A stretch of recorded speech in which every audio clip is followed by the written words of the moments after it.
kita melanjutkan pelajaran kita dan hari ini kita akan belajar tentang kitab Zefanya. Kitab Zefanya. Jadi sekali lagi kita sedang mempelajari kitab-kitab atau kitab nabi-nabi kecil dan kita tiba kepada kitab Zefanya. Kitab Zefanya. Mari kita lihat terlebih dahulu. Eh, Mari kita lihat di Zefanya. Zefanya 1 ayat 1. Zefanya 1 ayat 1. Dikatakan begini, firman Tuhan yang datang kepada Zefanya bin Kushi bin Gedalia bin Amaria bin Hizkia dalam zaman Yosia bin Amun, Raja Yehuda. Baik, kalau kita lihat mengenai kitab Zefanya, Zefanya ini dia merupakan nabi yang memberikan peringatan yang sangat serius terhadap orang Yehuda, bahwa ada hukuman yang akan datang kepada Yehuda. Ini karena apa? Ini karena dosa-dosa dari manusia. Secara khususnya dosa yang diperbuat oleh Yehuda. Itu kita bisa lihat di Zefanya pasal 1 ayat 3 sampai 18, kemudian pasal 3 ayat 1 sampai 7.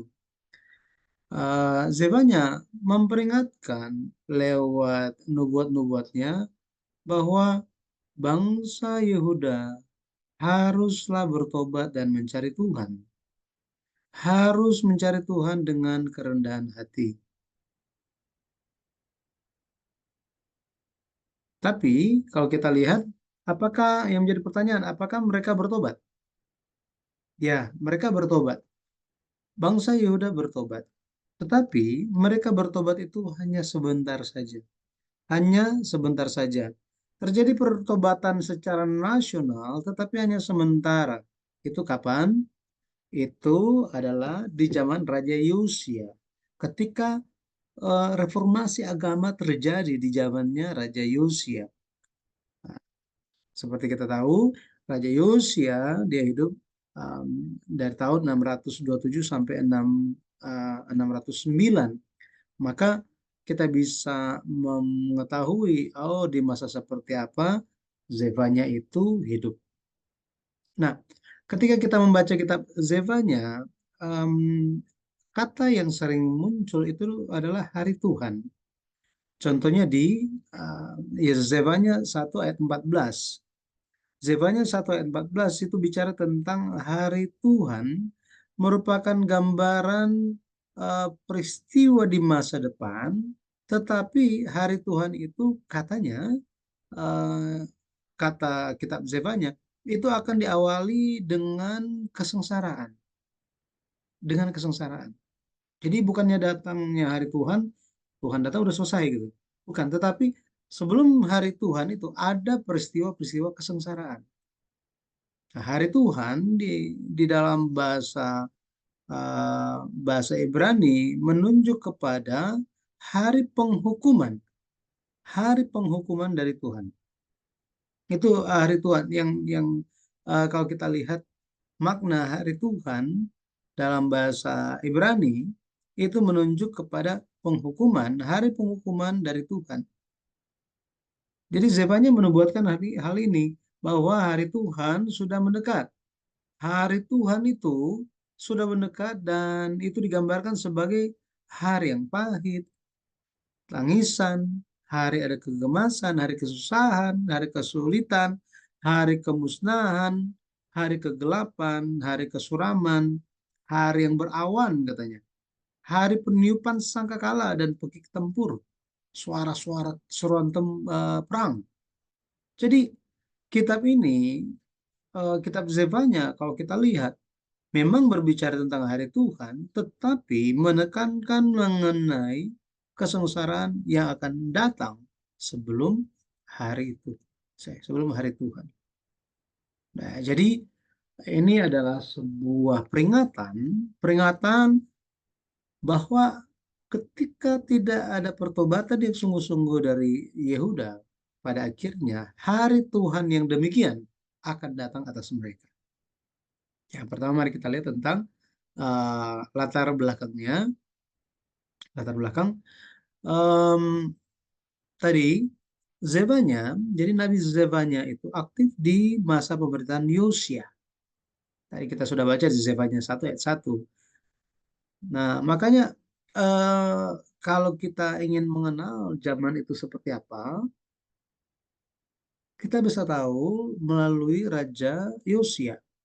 Raja Yosia itu dikenal sebagai raja yang melakukan atau pemimpin reformasi agama. Dan Zevanya itu aktif di zaman itu. Arti nama Zevanya, arti nama Zevanya adalah Tuhan telah bersembunyi atau Tuhan menyembunyikan dirinya. Tuhan menyembunyikan dirinya. Ini memperlihatkan bahwa apa? Karena kejahatan yang luar biasa banyak, Tuhan itu akhirnya tidak terlihat, tidak terlihat, ya. Nah, bukan berarti Tuhan itu diam saja, tetapi kalau kita lihat lewat lewat Yosia, Allah memulai reformasi agama. Nah, ini memperlihatkan kita bahwa Allah adalah Allah yang hidup. Allah adalah Allah yang hidup.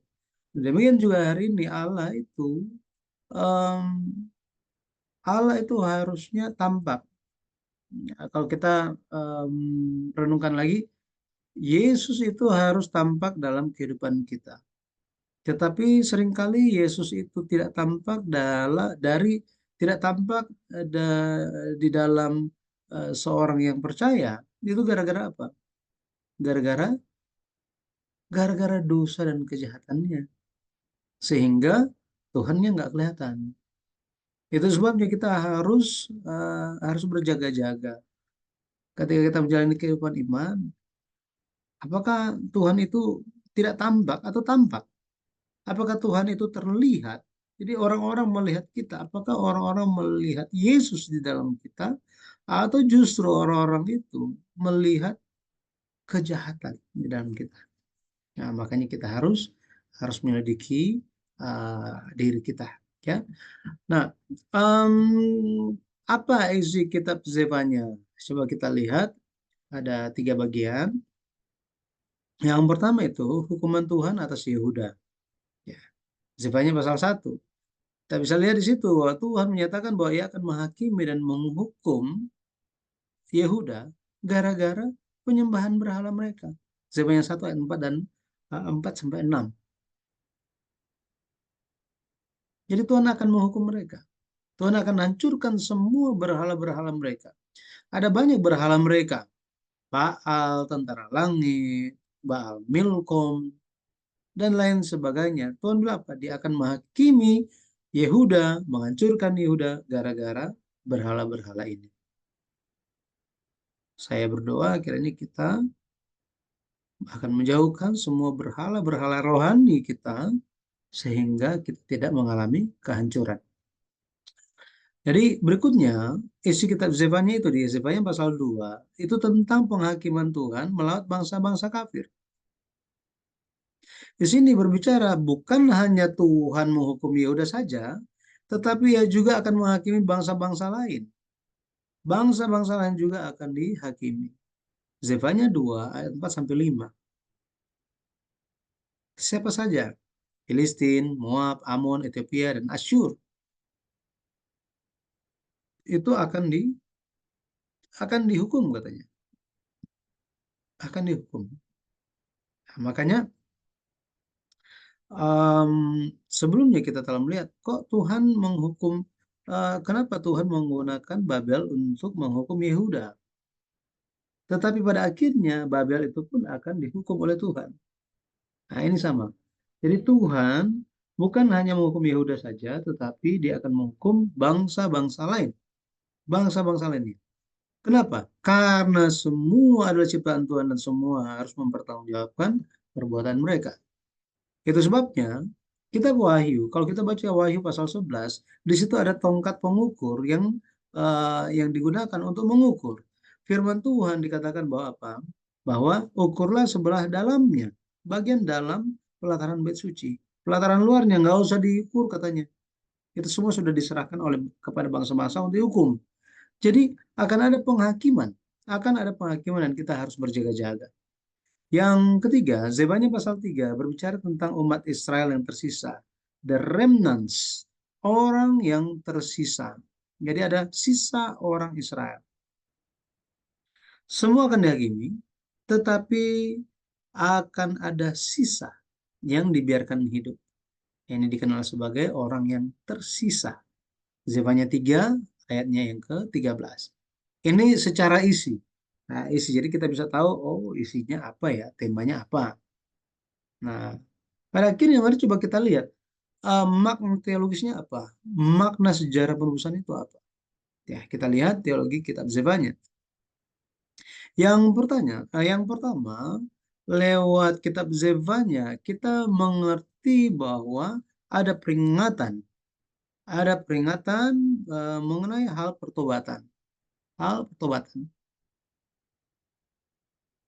Zefanya ketika dia bernubuat mengenai hari Tuhan yang uh, yang kita telah belajar tadi bahwa hari Tuhan itu adalah hari yang ada penghakiman, tetapi nubuatan itu bukan hanya tentang hari kemurkaan saja, tetapi ada ajakan untuk mencari Tuhan, untuk merendahkan hati, menjalankan setiap firman Tuhan, mencari keadilan. Ini uh, ini yang disampaikan kepada kita. Kenapa demikian? Jika kita melakukan hal ini, jika kita mencari Tuhan dengan kerendahan hati, pada akhirnya kita akan bertobat. Umat yang bertobat itulah sisa orang Israel. Itulah orang-orang yang lolos dari murka Tuhan. Jadi kita seperti orang-orang yang dipenjara dan sedang menantikan grasi dari pemimpin bangsa. Makanya kita sangat perlu bagi kita untuk bertobat. Hanya lewat pertobatan kita bisa lolos dari murka Tuhan. Pada akhirnya akan menerima kemuliaan di antara segala bangsa. Ya, akan dimuliakan. Kenapa? Karena dipulihkan. Ya, seperti itu. Ya, dipulihkan. Jadi yang pertama pesannya bagi kita adalah apa? Sangat penting untuk bertobat. Kemudian kalau kita lihat, ya ini yang kedua, poin yang kedua, maaf ini salah tulis. Poin yang kedua ya, mengenai orang yang tersisa di hari Tuhan. Orang yang tersisa di hari Tuhan. Hari Tuhan disebut sebagai hari yang besar dan dahsyat. Dan hari ini sudah dekat. Zefanya 1:7, ayat 14, 15, pasal 2 dan pasal 2 ayat 2. Hari Tuhan digambarkan sebagai hari murka Tuhan. Hari kegemasannya. Jadi inilah hari Tuhan. Sangat menakutkan. Akan tetapi, di tengah-tengah hari Tuhan yang demikian, akan ada orang-orang yang tersisa. Akan ada orang-orang yang tersisa. Makanya sangat penting untuk menjadi orang-orang yang tersisa. Mungkin dunia dengan segala kegemilangannya, mungkin dunia itu, oh ya, bersama-sama ada orang dunia, mereka sementara mengagungkan pencapaian-pencapaian mereka. Seolah-olah mereka itu yang unggul dalam berbagai hal di dunia. Tetapi bagi kita, yang terpenting adalah kita menjadi orang yang tersisa. Orang yang unggul memiliki segala macam pencapaian di dunia, tetapi tidak ada pertobatan, pada akhirnya menerima murka Tuhan. Sedangkan bagi orang-orang yang bertobat, mereka lah orang yang tersisa, mereka yang lolos dari murka Tuhan. Maka ciri khusus orang yang tersisa menurut kitab Zefanya itu seperti apa? Yang pertama, mereka memanggil nama Tuhan. Mereka beribadah dengan bahu-membahu. Artinya mereka beribadah dengan satu pikiran dan satu hati.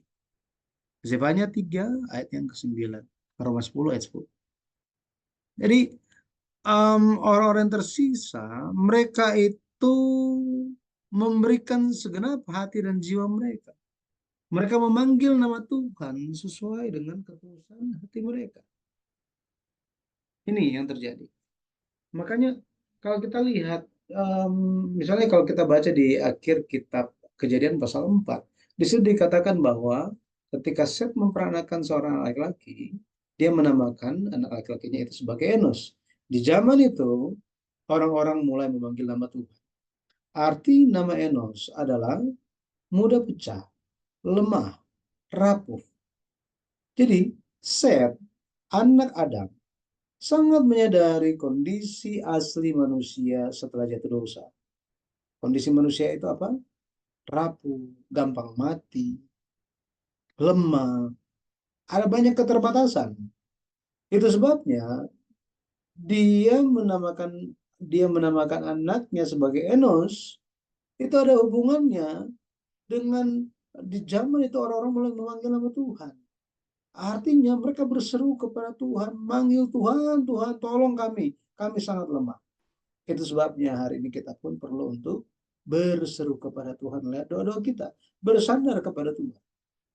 Jadi orang yang memanggil nama Tuhan itulah orang yang rendah hati. Makanya ciri khusus yang kedua adalah selain mereka itu beribadah dengan segenap hati, selain mereka itu berdoa memanggil nama Tuhan, mereka tidak meninggikan diri. Tidak meninggikan diri. Zefanya 3 ayat 11 sampai 12 itu diekspresikan bahwa apa? Mereka seperti merasa kurang dalam berbagai hal. Ada satu hal yang kurang. Mereka seperti orang yang miskin, orang yang kekurangan. Artinya apa? Ini merupakan ekspresi mereka tidak menyombongkan diri. Tidak menyombongkan diri. Inilah orang-orang yang memiliki hati yang lembut. Inilah orang-orang yang miskin dalam roh. Kalau kita lihat, salah satu buah roh adalah apa? Lemah lembut. Harus memiliki lemah lembut. Nah, makanya di dalam diri kita perlu memiliki sikap yang memanggil nama Tuhan, yang beribadah, yang berseru kepada Tuhan, yang berdoa dengan hati yang rendah, dan tidak sombong. Pada akhirnya kita menjadi orang-orang yang tersisa, orang-orang yang tersisa. Dan yang terakhir itu uh, yang berikutnya, um, pelajaran penebusan dari kitab Zefanya mengajarkan bahwa umat Tuhan haruslah menjadi umat yang mengejar kekudusan. Mengejar kekudusan. Zefanya 3 ayat 11 dikatakan bahwa orang-orang yang tersisa pergi ke gunung yang kudus. Ini gunung yang mana? Gunung yang mana ini? Kalau kita lihat di Mazmur 24 ayat 3 sampai 4 bahwa orang yang bersih tangannya dan murni hatinya, yang tidak menyerahkan dirinya kepada penipuan, yang tidak bersumpah palsu, tidak berbuat bohong, tidak menipu, memiliki bibir yang bersih, pada akhirnya mereka lah yang layak berdiri di gunung yang kudus. Maka, saudara sekalian, kita harus menjadi orang-orang yang mengejar kekudusan. Kita harus menjauhkan kelaliman, tidak boleh bohong, tidak menipu, memiliki bibir yang bersih. Orang yang memiliki hal-hal ini, orang-orang yang menipu, yang bohong, yang tidak mengejar kekudusan, pada akhirnya mereka akan diusir dari Gunung Kudus. Tidak akan bisa masuk. Kalau kita baca kitab Wahyu pun sama. Penipu, orang yang jahat, orang yang mengejar kepentingannya sendiri. Orang-orang yang demikian itu di kitab Wahyu dikatakan tinggal di luar. Tinggal di luar. Artinya mereka tidak bisa masuk ke dalam kerajaan sorga. Dan yang terakhir, pesan dari kitab Zefanya sangat penting bagi kita untuk menjadi umat Tuhan yang memperoleh kemenangan. Memperoleh kemenangan. Jadi tema utama dari kitab Zefanya itu kan tentang hari Tuhan yang seperti yang menakutkan, hari murka Tuhan, hari penghakiman. Akan tetapi Zefanya menubuatkan bahwa apa? Dan memberikan nasihat apa? Umat Tuhan jangan takut. Kenapa? Karena Tuhan ada di tengah-tengah mereka sebagai pahlawan yang memberikan kemenangan. Jangan takut, jangan menjadi lemah lesu, jangan menyerah, jangan putus asa. Artinya, artinya kita benar-benar harus menjadi orang kudus. barulah kita tidak ada ketakutan dalam hati kita. Barulah kita ada iman bahwa Tuhan ada di tengah-tengah kita. Dan Tuhan yang menjadi pahlawan bagi kita, yang memberikan kemenangan. Jika tidak demikian, maka kita hanya menjadi orang yang ketakutan. Jika ada dosa dan kejahatan, jika ada salah di dalam kita, pada akhirnya itulah yang menimbulkan ketakutan, rasa takut. Makanya saya berdoa dalam nama Tuhan Yesus Kristus, kiranya kita semua yang ikut pelajaran hari ini menjadi orang-orang yang senantiasa mengejar kekudusan. Pada akhirnya ketakutan akan disingkirkan, kita menjadi orang-orang yang berani, gagah perkasa untuk pekerjaan Tuhan, dan semuanya kita bisa semuanya yang kita lakukan, semua yang kita lakukan itu bisa berhasil karena Tuhan ada bersama-sama dengan kita. Tuhan Yesus memberkati. Baik, sampai di sini, apakah ada yang bertanya?